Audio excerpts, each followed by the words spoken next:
You are building talks like who. Gathered here are professionals with historic and environmental interests. Perspectives for us to know. Their mission is to deliberate and look for solutions to the challenges faced by Nigerians' heritage amidst climate crisis.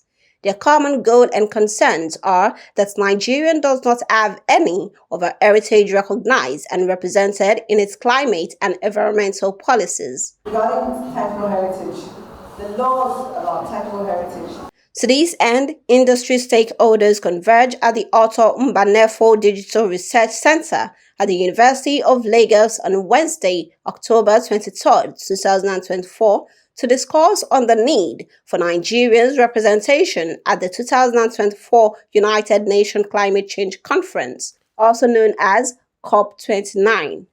We still have to do more work about our monuments. With the theme, Nigerians' Heritage in Time of Climate Crisis, the convener Olufemi Adetunji, a researcher in heritage and member of International Council of Monuments and Sites, ICOMOS, explained the importance and need for stakeholders and heritage professionals to be involved in the planning and implementation of many of the climate change interventions locally and international.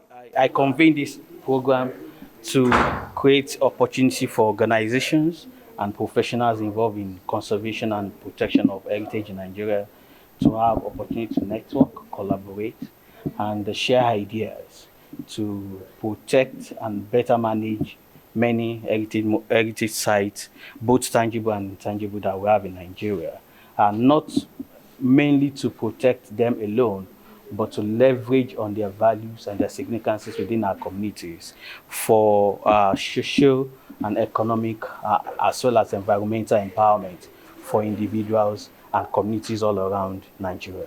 From political office holders to academics, youth, interfaith practitioners, and non-governmental organizations, participants at the event took note of the panel session, which acted majorly on Nigeria to actively take part in the forthcoming COP29 to enable them discuss matters that will ensure the country's heritage is well recognized in global climate change policies. Heritage is, for us, is us reviewing the past, looking at our past,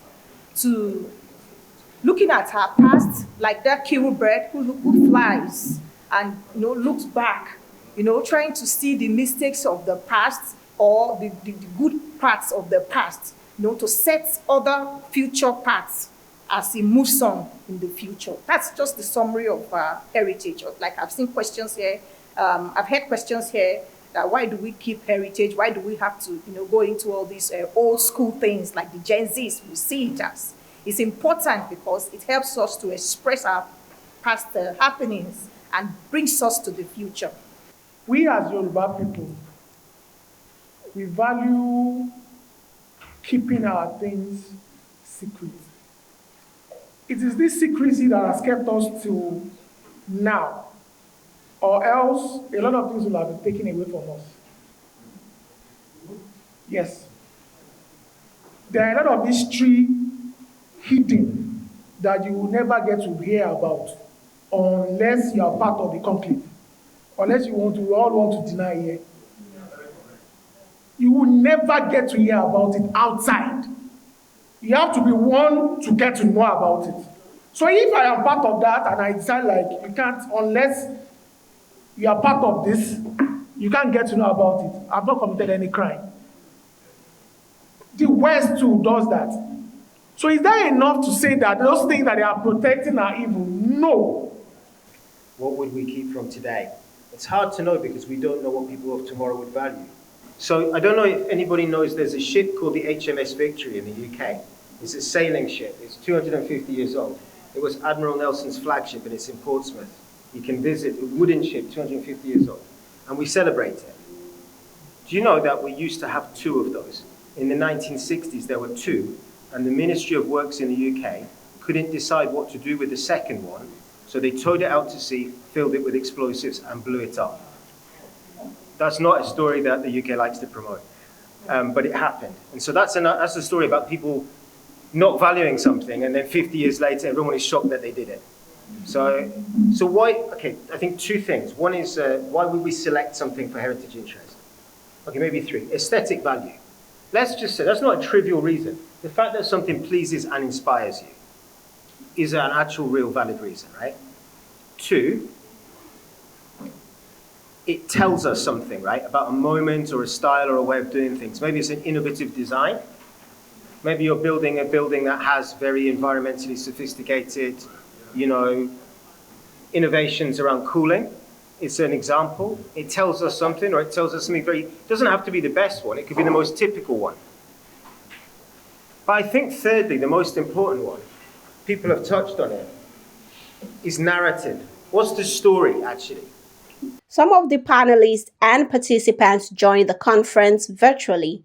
In terms of climate change, it's so important that we start focusing on trying to save our historic sites and monuments, because we've already lost so many, and we're going to lose even more because of climate change. Now, one of the things, we often talk about central government, the NCMM, the federal government, and what they're doing. But really, they have more than enough to cope with. And so we have to start looking at things at the lower level, at the community level. I know a lot of people have already mentioned community. State government, I think we should start focusing on trying to engage more with state government. Because the federal government, in terms of the sites that they're supposed to be looking after and the issues that they have, I think they're already overwhelmed. And I know that there's lots of legislation, which I think some of it's in the pipeline, but there's so much to be done. I am very sad. I'm very sad because the legal practitioner has mentioned policy. She didn't put it in that, but I'm saying policy, yes, is lacking. She screamed and shouted as in, we should be on the table. We're only hoping that they'll listen. We're making our noises, but we're hoping they'll listen. Not just listen like we're sitting on the table with talking, but listen and making actions. And actions will show through policy. So I sincerely feel your pain, and I pray that we'll start being part of the policies, and that will help us move things forward. However, the biggest of it all is community inclusion. I've heard the questions raised by Architect Olumide. Without the community, we're talking nothing. It is their culture, it is their heritage. And for every tangible heritage you see, for what legacy is trying to do, for what icons is trying to do, without the intangible, there is no heritage. The 2024 United Nations Climate Change Conference, also known as COP29, is slated to hold in Baku, Azerbaijan from November 11 to 22nd, with over 40,000 delegates expected to be in attendance. These stakeholders are calling for the active participation of Nigerians in order to discuss issues that will compel Nigerian governments to recognize heritage in our climate change policies. In the Chinese Cultural Center some time back, and I was supposed to deliver a lecture and all of that, and about 15 professors were there. I think 90% of them in about herbs and all of that. So I was told to speak, and we agreed that, okay, some of those professors actually spoke to me to say, look, we've done some of this in the past, and it never yielded any result about implementation. But you see, it's all about leadership. And what happens to us in government most of the time is that everybody feels, I can't kill myself. What benefit does it have to me as a person? So, you leave it wherever it ends and move on. Very correct.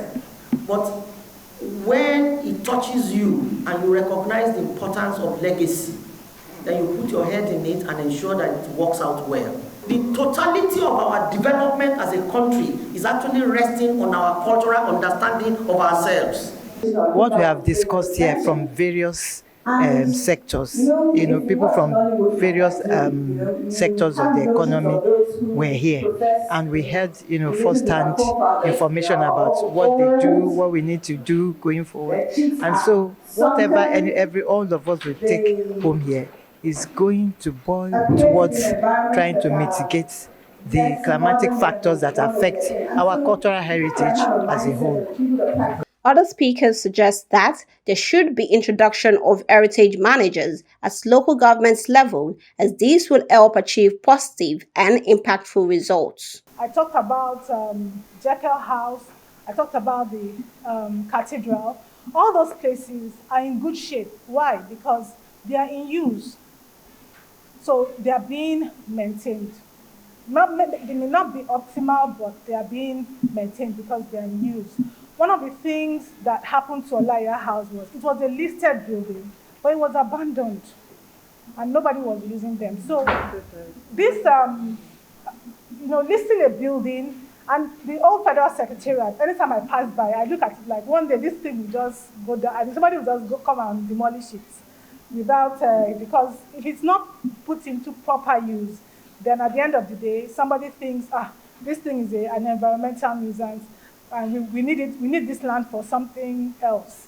So we have to move to adaptive use, making adaptive use of these heritage buildings so that they can be properly maintained. We actually, as I mentioned, historical and environmental interest group, definitely we are concerned with heritage promotion, heritage preservation, heritage restoration. So coming up with this type of program with other stakeholders is a good thing in right direction. More so now that climate change is really taking tolls on heritage in all its ramifications. So there is no way we can avoid not participating in this kind of a program.